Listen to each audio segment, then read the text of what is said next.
শিৱসাগৰৰ এজন ভাস্কৰ্য শিল্পীৰ হাতৰ পৰশত প্ৰাণ পাই উঠে কঠিন শিল।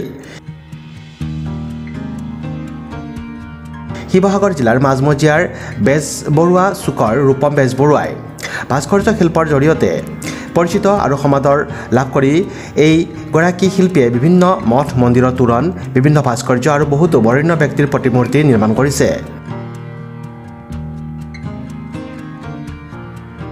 কোনোদিনা থমকি ৰোৱা নাই তেওঁ। এই শিল্পৰ জৰিয়তে ৰূপম বেজবৰুৱাই স্বাৱলম্বী হোৱাৰ প্ৰয়াস কৰিছে। আন বহুকেইজন যুৱকৰ কৰ্মসংস্থাপনৰ বাটো মুকলি কৰিছে তেওঁ। আৰ্থিক অনাটনৰ বাবে বহু সময়ত তেওঁ শিল্প কৰ্মত বাধা আহি পৰা স্বত্বেও কোনোদিনে থমকি ৰোৱা নাই। তেওঁ অসমৰ বিভিন্ন অঞ্চলত 7 ক্ৰাফ্টৰ ভাস্কৰ্য নিৰ্মাণ কৰি আহিছে। তেওঁ 2019 চনত ৰাষ্ট্ৰীয় পৰ্যায়ত স্থান পাবলৈ সক্ষম হৈছিল। এই ভাস্কৰ্য শিল্পৰ বাহিৰেও তেওঁ এগৰাকী নাট্যশিল্পী আৰু চিত্ৰশিল্পীও। শিৱসাগৰৰ আমোলাপট্টিৰ অঞ্চলৰ তেওঁ ৰূপম কলা কেন্দ্ৰ নামেৰে এখন বিদ্যালয় প্ৰতিষ্ঠা কৰি চিত্ৰশিল্পৰ প্ৰশিক্ষণ প্ৰদান কৰি আহিছে। নমস্কাৰ, মই ৰূপম বেজবৰুৱা। শিৱসাগৰ আমোলাপট্টিত আমাৰ এটা অনুষ্ঠান আছে, দীননাথ বেজবৰুৱা পথত ৰূপম কলা কেন্দ্ৰ নামে এটা অনুষ্ঠান আছে। আৰু ইয়াৰ যোগেদি আমি বিভিন্ন ছাত্ৰ ছাত্ৰীক চিত্ৰ, ভাস্কৰ্য, ক্ৰাফ্টৰ প্ৰশিক্ষণ দি থকা হৈছে। লগতে আমাৰ গোটেই শিৱসাগৰ প্ৰায় 10খন চিত্ৰাংকনৰ বিদ্যালয় আছে, আৰ্ট স্কুল। আমি তাতে প্ৰায় আমাৰ 5 শতাধিক ছাত্ৰ ছাত্ৰীয়ে চিত্ৰাংকনৰ ওপৰত প্ৰশিক্ষণ লৈ আছে। আৰু ইয়াৰ পৰাই আমি গোটেই অসমত বিভিন্ন ঠাইত গাঁৱে ভূঞে গৈ পিনে নাটকৰ কৰ্মশালাবিলাক কৰোঁ, নাটক শিকাওঁ ল'ৰা ছোৱালীক।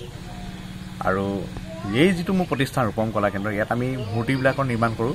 মূৰ্তি, তোৰণ, নামঘৰ তোৰণ, আসন পৰা আদি কৰি বিভিন্ন ধৰণৰ মানুহৰ প্ৰতিমূৰ্তি, প্ৰতিকৃতি সকলো ধৰণৰ আমি ইয়াত নিৰ্মাণ কৰা হয়। আৰু মোৰ লগতে আৰু 4-5জন ল'ৰা ছোৱালীয়ে শিকি আছে।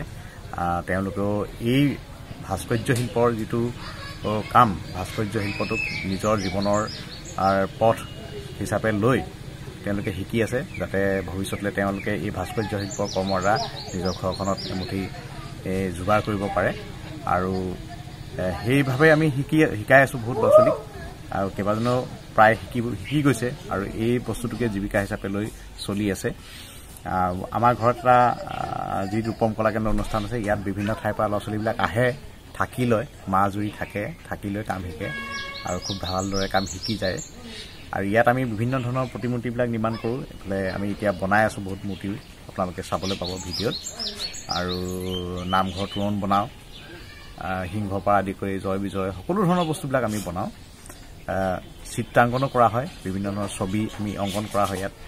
আৰু ভাল ভাল যিবিলাক আমাৰ লেণ্ডস্কেপ, আমাৰ ইয়াত আমি পেইণ্টিং কৰি এইবিলাক চেলিং কৰা হয়। এইখিনিকে কৰি আছোঁ আমি। আৰু এই পথেদি আমি আগবাঢ়ি যাবলৈ চেষ্টা কৰি আছোঁ, যাতে শিল্পকৰ্মক লৈ মানুহ জীয়াই থাকিব পাৰে আৰু নিজৰ লগতে আৰু 10জনকো জীয়াই ৰাখিব পাৰে। প্ৰতিটো সময়ত তেওঁ সহায় কৰি আহিছে সহধৰ্মিনী পৰিণীতা বেজবৰুৱাই। এনে এগৰাকী ব্যক্তি আমাৰ সমাজৰ বাবে ধ্ৰুৱতৰা আৰু নৱ প্ৰজন্মৰ বাবে আদৰ্শ স্বৰূপ বুলি সচেতন মহলে উল্লেখ কৰিছে।